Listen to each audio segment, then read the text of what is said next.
Hello hi ಎಲ್ರಿಗೂ ನಮಸ್ಕಾರ ಗುರು. ಎಲ್ರು ಚೆನ್ನಾಗಿ ಅನ್ಕೊಂಡಿದ್ದೀನಿ. ಇನ್ನು ಯಾರಾದ್ರೂ ನಮ್ಮ ಚಾನಲ್ಗೆ ಸಬ್ಸ್ಕ್ರೈಬ್ ಮಾಡಿಲ್ಲ ಅಂದರೆ ಪ್ಲೀಸ್ ಒಂದು ಸಬ್ಸ್ಕ್ರೈಬ್, ಒಂದು ಲೈಕ್, ಒಂದು ಶೇರ್ ಬಟನ್, ನನಗೆ ಬೆಲ್ ಬಟನ್ ಪಟ್ ನಂಗೆ ಆನ್ ಮಾಡ್ಕೊಳ್ಳಿ ಅಂತ ವಿಡಿಯೋ ಸ್ಟಾರ್ಟ್ ಮಾಡಿ ತಡ ಮಾಡಿದೆ. ಇನ್ನೇನು ಗುರು, ಇಂಡಿಯಾದ ಟ್ರೋಫಿ ಆಯ್ತಲ್ಲ. ಟೆಸ್ಟ್ ಸೀರೀಸಲ್ಲಿ ಇಂಡಿಯಾ ವರ್ಸಸ್ ಇಂಗ್ಲೆಂಡು 5th ವಾನ್ಕಡೆಯಲ್ಲಿ ನಡೀತಿದೆ ಗುರು. ಅದು ಯಾವ ಥರ ಇದೆ, ಪಿಚ್ ರಿಪೋರ್ಟ್ ಯಾವ ಥರ ಇದೆ, ಕೆಪಾಸಿಟಿ ಎಷ್ಟಿದೆ, ಯಾವ ಬ್ಯಾಟಿಂಗ್ ಬೆಸ್ಟಾ ಬೌಲಿಂಗ್ ಬೆಸ್ಟಾ ಅಂತ ಮಾಡೋಕ್ಕಾಗೆ ವಿಡಿಯೋ ಮಾಡೋಣ ಅಂತಲೇ ಬಂದಿದ್ದೀನಿ ಗುರು.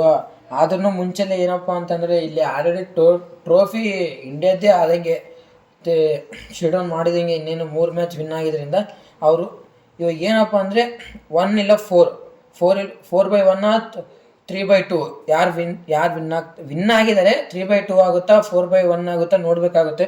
ಇಲ್ಲ ಈ ಮ್ಯಾಚ್ ಇಂಗ್ಲೆಂಡ್ ಗೆಲ್ಲುತ್ತಾ ಗೆಲ್ಲಲ್ಲ ಯಾರಿಗೆ ಗೊತ್ತು ಗುರು. ಗೆದ್ದರೆ ಚೆನ್ನಾಗಿ ಅನಿಸುತ್ತೆ. ಫೈಟ್ ಅಂದರೆ ಸಿಕ್ಕಾಪಟ್ಟೆ ಮಸ್ತ ಫೈಟ್ ಇರ್ಬೇಕು ಅನಿಸುತ್ತೆ ಗುರು. ಇಲ್ಲಿ ಬಂದ್ಬಿಟ್ಟು ಇಲ್ಲಿ ಫಸ್ಟು ಟಾಸ್ ವಿನ್ ಆದವರು ಬ್ಯಾಟಿಂಗ್ ತೊಗೊತಾರೆ ಗುರು. ಇಲ್ಲಿ ಏನಕ್ಕಪ್ಪ ಅಂದರೆ ಇಲ್ಲಿ ರಿಪೋರ್ಟ್ಸ್ ಹೇಳೋ ಪ್ರಕಾರ ಫಸ್ಟು ಟಾಸ್ ವಿನ್ ಆದವರು ಬ್ಯಾಟಿಂಗ್ ಜಾಸ್ತಿನೇ ತೊಗೊಂಡಿದ್ದಾರೆ. ಇಲ್ಲಿ ಟೋಟಲ್ ಮ್ಯಾಚಸ್ ಬಂದುಬಿಟ್ಟು 14 ಆಗಿದೆ. 14ನಲ್ಲಿ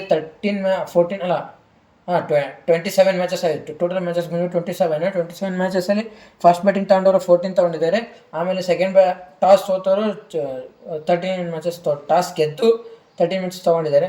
ಇಲ್ಲಿ ಆ್ಯಾವ್ರೇಜ್ ಬಂದುಬಿಟ್ಟು ಎಷ್ಟಿದೆಯಪ್ಪ ಅಂತಂದರೆ ಇನ್ನು 191 ಇದೆ ಗುರು. ಎಲ್ಲ ಪಿಚ್ಚು ಅಷ್ಟೇ ಇದೆ. ಫಸ್ಟ್ನೇ ಪಿಚ್ ಬಂದುಬಿಟ್ಟು 161 ಇತ್ತು, ಆಮೇಲೆ ಬಂದುಬಿಟ್ಟು 173 ಇತ್ತು, ಆಮೇಲೆ 171 ಐತೆ. ಆಮೇಲೆ ಈ ಮನೆ ಇದ್ದಿದ್ದೆಷ್ಟು 166 ಇತ್ತು, ಇವಾಗ 191 ಇದೆ. 200+ ಯಾವುದೂ ಆಗಿಲ್ಲ. ಅಕಸ್ಮಾತ್ ಈ ಒಂದು ಕಡೆಯಲ್ಲಾದರೂ ಫಸ್ಟ್ ಬ್ಯಾಟಿಂಗ್ ಇರೋದ್ರಿಂದ ಏನಾದರೂ ಟಾಸ್ ವಿನ್ ಆಗಿ ಇಂಡಿಯಾ ಏನಾದರೂ ಬ್ಯಾಟಿಂಗ್ ತೊಗೊಂಡ್ರೆಗಿನ ಮುಕ್ಕಳರೆ ಮಸ್ತ್ ಇರುತ್ತೆ ಅನಿಸುತ್ತೆ ಗುರು. ಬ್ಯಾಟಿಂಗ್ ತೊಗೊಂಡ್ರೆ ಒಂದು 200 ಸ್ಕೋರ್ ಮಾಡಲಿ ಅಂತ.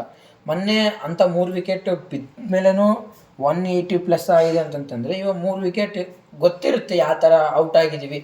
ಅದನ್ನು ಕಂಬ್ಯಾಕ್ ಮಾಡ್ಬೇಕು ಅಂದ್ಕೊಂಡೇ ಬಂದಿರ್ತಾರೆ ಇಂಡಿಯಾ ಪ್ಲೇಯರ್ಸು. ಏನೋ ಹೋಗ್ಲಿ ಬಿಡು, ಲೇಜಿನೆಸ್ ಏನು ಇರೋಲ್ಲ, ಗೆಲ್ಲಬೇಕಂತಲೇ ಇರುತ್ತೆ. ಅವ್ರ ಮನಸ್ಸಲ್ಲಿ ಗೆಲ್ತಾರೆ ಅನಿಸುತ್ತೆ ಗುರು. ಇಲ್ಲಿ 191 ಇರೋದ್ರೆ ನನಗೆ ಅನ್ಸೋ ಮಟ್ಟಿಗೆ ಈ ಮ್ಯಾಚನ್ನು ಅಲ್ಲಿ 200+ ಆದರೆ ಸ್ವಲ್ಪ ಟಫ್ ಇರುತ್ತೆ ಮ್ಯಾಚು. ಲಾಸ್ಟ್ ಮ್ಯಾಚು ಭಾರಿ ಇಂಟ್ರೆಸ್ಟ್ ಇತ್ತು ಗುರು. ಲಾಸ್ಟ್ ಬಾಲ್ವರೆಗೂ ಇಂಟ್ರೆಸ್ಟ್ ಇತ್ತು. ಲಾಸ್ಟ್ 2 ಬಾಲ್ಸ್ವರೆಗೂ ಇಂಟ್ರೆಸ್ಟ್ ಇತ್ತು. ಲಾಸ್ಟ್ 1 ಬಾಲಿಗೆ ಇಂಟ್ರೆಸ್ಟ್ ಇರಲಿಲ್ಲ, 2 ಬಾಲ್ಸ್ವರೆಗೂ ಇಂಟ್ರೆಸ್ಟ್ ಇತ್ತು. ಅದೇ ರೀತಿ ಮ್ಯಾಚು ಪೂರ್ತಿ ನೋಡ್ಬೇಕಮ್ಮ ಹುಮ್ಮಸ್ಸಿರುತ್ತೆ ಗುರು. ಅದಕ್ಕೋಸ್ಕರ ಏನಾಯಿತು, ಲಾಸ್ಟ್ವರೆಗೂ ನಡಿಬೇಕು ಮ್ಯಾಚು. ಅದಕ್ಕೋಸ್ಕರ ಒಳ್ಳೆ ಸ್ಕೋರ್ ಆಗಬೇಕು, ಎರಡೂ ಟೀಮಿಂದ ಒಳ್ಳೆ ಎಫರ್ಟ್ಸ್ ಇರಬೇಕಂತ ಹೇಳಬೇಕು.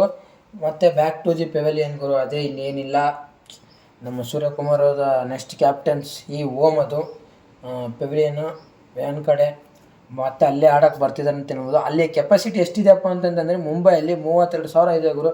ಆ್ಯಾವ್ರೇಜ್ ಅಷ್ಟೇ ಇರೋದು 32,000. ರಾಯಲ್ ಚಾಲೆಂಜರ್ಸಿಗೆ ಕಂಪೇರ್ ಮಾಡಿದರೆ ಅಷ್ಟೇ ಇರೋದು, ಅಲ್ಲೇನೂ ಅಷ್ಟೇ.